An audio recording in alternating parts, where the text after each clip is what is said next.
Assalamualaikum warahmatullahi wabarakatuh. My name is Noraina, a presenter for a research entitled Level of Physical Fitness Among Schools Adolescent at SMK Teluk Bahang, Penang, Malaysia. This is my presentation outline. I will start with introduction, go to the method and methods, result, discussion, and conclusion. Okay, I will start with the introduction. From this picture, we can see the lady is lazying on the couch while playing the phone. So we know that technological advances have significant influence on human behavior. It does help with communication as it more broader, work more easier. Despite that, there are several disadvantages of technology as it reduces quality of life due to growing of sedentary behavior. This sedentary behavior may affect as early as adolescence as it may impact the health during adolescence and adult life. So this data is from the Ministry of Health, Malaysia 2020. Physical inactivity from the sedentary lifestyle highly correlated with NCD, non-communicable diseases. In Malaysia, it estimated about 113,000 out of 154,000 deaths are NCDs related. And currently, 3.5 million adult Malaysia living with diabetes mellitus, 6.1 million with hypertension, and 3.2 million with obesity. However, this data is derived from the adult Malaysian population, but our aim is more to explore the data from the adolescents, as adolescents give the foundation of health and it affects the later life during adult.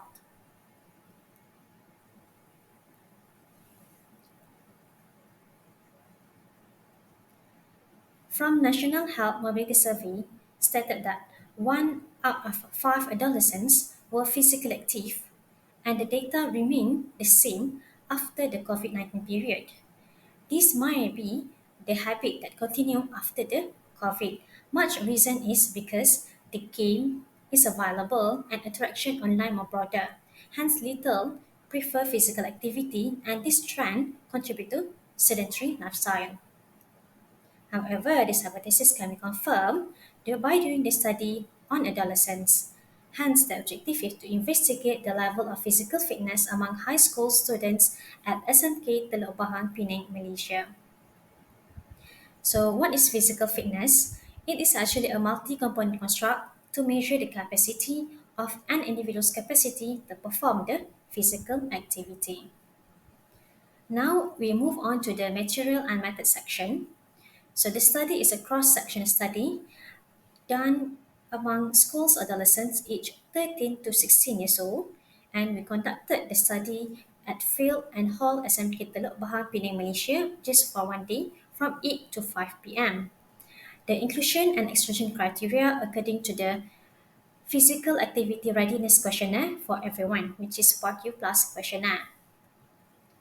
So this is the PARQ Plus questionnaire. From the first question, we can see that they are more related to the heart condition. Second is about musculoskeletal condition of any chest pain. Third is about balancing. Fourth is the heart diseases have been diagnosed or not. Fifth is about the medication, and sixth about any musculoskeletal injuries. And seven, if they have any problem with the physical activity, so the doctor needs to supervise or not. So if the participants say yes to any of the question, so the participants is excluded from the study. But however, if the participants say no for all the question, they are included to the study. So now we're moving on to the fitness test measurement. So we have three types of fitness tests. First is push-up test. Second, sit and reach test. Last one is pip test. So this is the push-up test. Push-up test is used to assess the upper body strength. So they have to do push-up for 1 minute, and the evaluator will count how many repetitions that they able to do in 1 minute with a perfect form. So the first one is the standard push-up test, which will be done by the male participant, while bend knee push-up test is for female participant.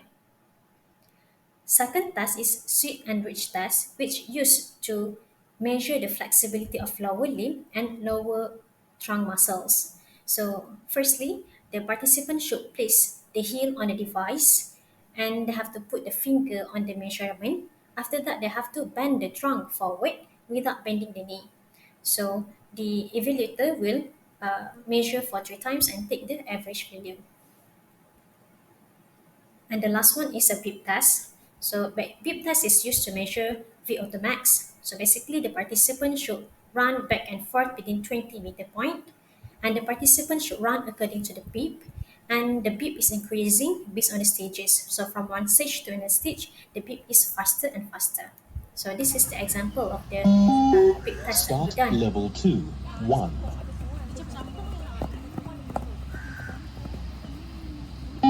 Level 2, 2.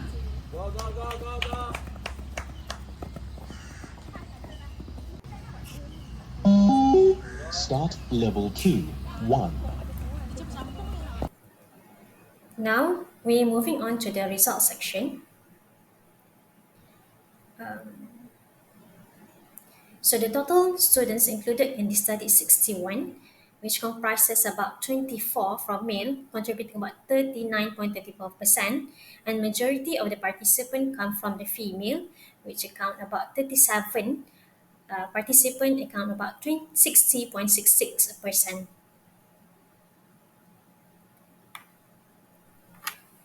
So the next results about demographic data is about the category of BMI.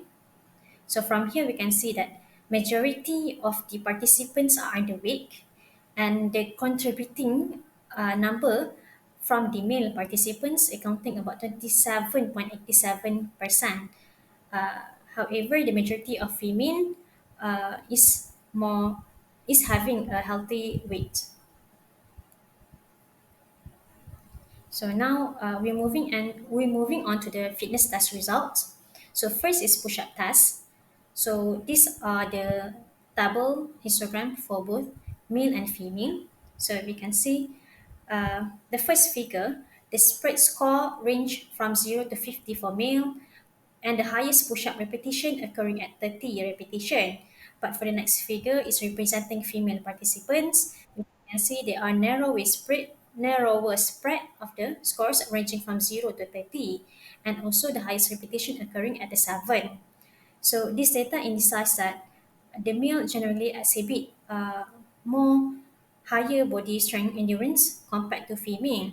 But however, both of them, if you can see the mean result is male is 20 and also female is 10, even though they have a big difference, but both of them are still under the average norms.